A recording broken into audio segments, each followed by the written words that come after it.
The Vancouver Canucks beat the St. Louis Blues last night. Blues had a 2-0 lead. Great comeback by Vancouver. Man, did Elias Pettersson look great, again. Afterwards, we have comments from the head coach. And today we have a retort from a future, I shouldn't say future star player, from one of their young star players. First of all, here's Craig Berube, head coach of the St. Louis Blues, after yesterday's disappointing loss to Vancouver. Our best players don't play with any passion, no emotion, and no inspiration at all. They don't play inspired hockey. You cannot play in this league without emotion, grit, and being inspired. They're getting paid lots of money, and they're not doing the job. End of story. That's it. That's what it boils down to.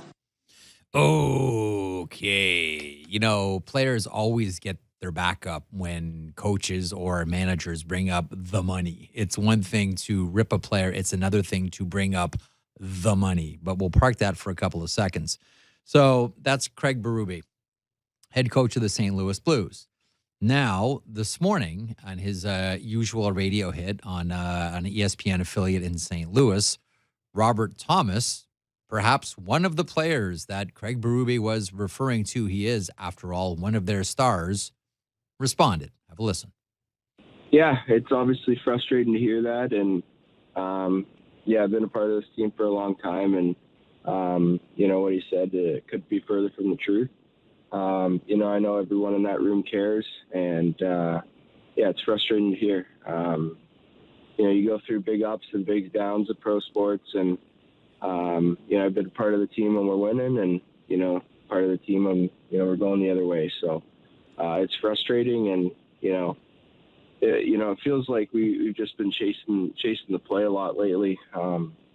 You don't have control of it, and it doesn't look like the best out there when you're chasing it. So, I've always taken accountability, and I know I need to be better and step up and find a way through this. But it comes as a team.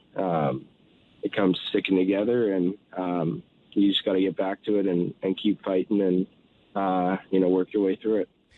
Craig Berube's comments could not be further from the truth. That, according to Robert Thomas of the St. Louis Blues. We'll see where this one heads. Like, St. Louis right now are one of the more interesting teams around the NHL. We've seen deals, whether it's a Tarasenko deal, the Ryan O'Reilly deal. We're still waiting for the Ivan Barbashev deal. We wonder if there will be a Colton Parayko deal. We wonder if there will be a Torrey Krug deal. And we also do wonder if there'll be either a Jacob Chychrun or Timo Meier deal with players actually going to the St. Louis Blues. But right now, coach is hot. Right now, one of the star players not picking up what Berube was putting down last night. The season goes on. The trade deadline is on the horizon. And there's still lots of hockey to be played. Things aren't going very well right now in St. Louis. That's the obvious statement of the day. Things also not going very well in Pittsburgh. We'll pick up that story here as we kick off the show. Elliot Friedman on the other side. Thanks for joining me today. Speaking of Hockey Night in Canada, and by extension, 32 Thoughts, Elliot Friedman once again kicks off the program. Friedge, how are you? I'm good, Jeff. How are you doing? I'm doing a lot better than the relationship between Craig Berube and Robert Thomas. I'm not sure if you heard the Robert Thomas retorts to what Craig Berube said last night, but on ESPN Radio in St. Louis today, the money quote was what Craig Berube was talking about passionless hockey. Robert Thomas said it could not be further from the truth. I know things aren't great in St. Louis. And we're all following the O'Reilly deal and the Tarasenko deal, and we'll find out about Barbashev and maybe some players coming in, et cetera. But right now, it seems as if everybody in that organization is frustrated. This isn't the way the season was supposed to go, and you're starting to see some rips at the seams now, whether it's Craig Berube or this morning, Robert Thomas. Oh, well, look, again, this has been one of those things has been my standing comment all the time, Jeff, is that we always complain when people are too bland, so we can't start ripping people when they get to be really blunt. So I'm not in a situation where I'm going to criticize anybody for saying how they feel. I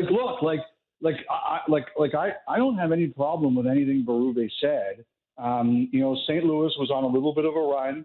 They made the trade with Toronto, and they haven't looked good since. Last night you're up 2-0 on Vancouver. You got to close that one. Yep. And they didn't. And to Vancouver's credit, I know the pro tank fans out there don't like the comeback against Nashville that got them a point, and the comeback against St. Louis that got them 2. But the Canucks have played really hard here. Yeah. But look, the one thing I think here in St. Louis is they're kind of making a little bit of a run. They're getting back within striking distance. The math isn't great, but they're getting within striking distance. And that trade happens with Toronto. And I think that just sucked the life right out of them. And what I think last night, what that was from Berube was, okay, it's enough feeling sorry for yourselves. I get it. It happens. That's the business. It stinks. But, you're still getting paid and you're still representing your jersey. And, Craig Berube, he played 1,000 games in the NHL the hard way. Yep. You think he's going to accept that kind of an effort? No, he's not. So I think that was a kind of shot across the bow. Hey, I know you guys feel bad, but let's move on about this. Let's get back to playing. Yeah. The only one thing, because I'm with you, listen, Craig Berube can say whatever he wants. He's closer to the team, obviously, than I am, and has his thumb on the pulse. The only thing that always rubs me the wrong way, and I'm really sensitive to this one, knowing what players go through to get there and what they put their bodies through and what they sacrifice and, the nature of a very violent game. I just don't like bringing up the money. That's it. That's the only thing that I don't like when it's these guys get paid a lot of money. I don't. That one just doesn't sit well with me. These guys put themselves in harm's way 82 times a year and have done so much to their bodies to get there. I'm not comfortable even questioning a dollar that any of them make. I understand that. I understand that. It reminds me of, were you a Mad Men person? I never saw the show. I never watched a single episode. I was a big Mad Men person. Yep. And there's one scene I always remember on that show, and it's Elizabeth Moss character Peggy Olson and John Hamm's character Don Draper. And they're arguing about her work. And she basically says to him, "You never say thank you or great job." And he looks at her and he goes, "That's what the money is for." And, I think this generation doesn't understand that.